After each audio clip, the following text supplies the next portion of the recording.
Oh, that was a little too dramatic there, isn't it? What's up, guys? Here to review this week's 100 Cross Hunter. I know it's late, but had other stuff. You see my other video, finals, Thanksgiving. It's cold, I'm lazy, so let's get to it. First off, there is no such thing as a bad episode, 100 Cross Hunter. It's all good. One of the coolest quotes to be said in the entire episode happened really early on. This female is dangerous. If this continues, she could prove quite troublesome. I must not be too hasty. The king chose to retract his decree in order to stay true to his convictions, in order to defeat the Gungi champion at her best, in order to demonstrate his strength. If I kill this girl now, the king will remain a loser in Gungi forever. Her death will cement her status as someone the king could never defeat.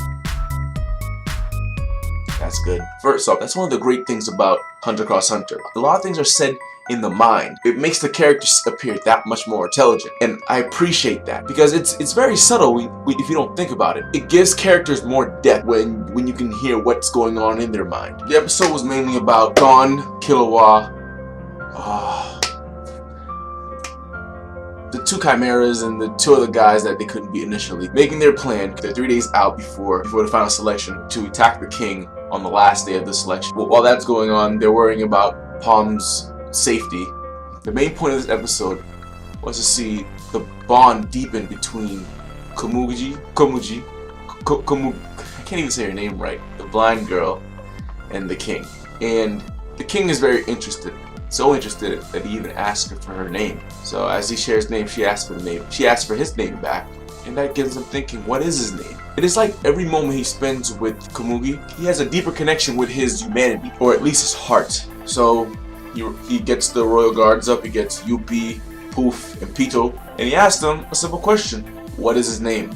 None of them can answer. And it is this scene that makes it worth watching. The very beginning, where Poof was about to kill Komugi, and what he's saying in his mind and what the king is saying after their response to the question is, what is his name? That scene is beautiful. And to hear the music go from very soft, very sad to an overwhelming, powerful, borderline evil soundtrack. The king is multi-layered.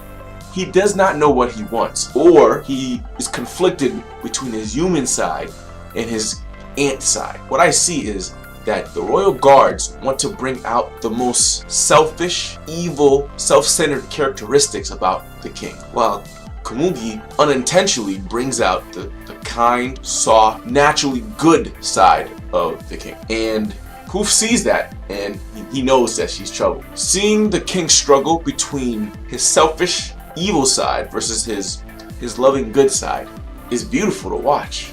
There's nothing that's more beautiful than to watch a struggle between good and evil within oneself. And it's been done many times before. It's been done in Naruto, Sasuke, Dragon Ball Z, Vegeta, Digimon.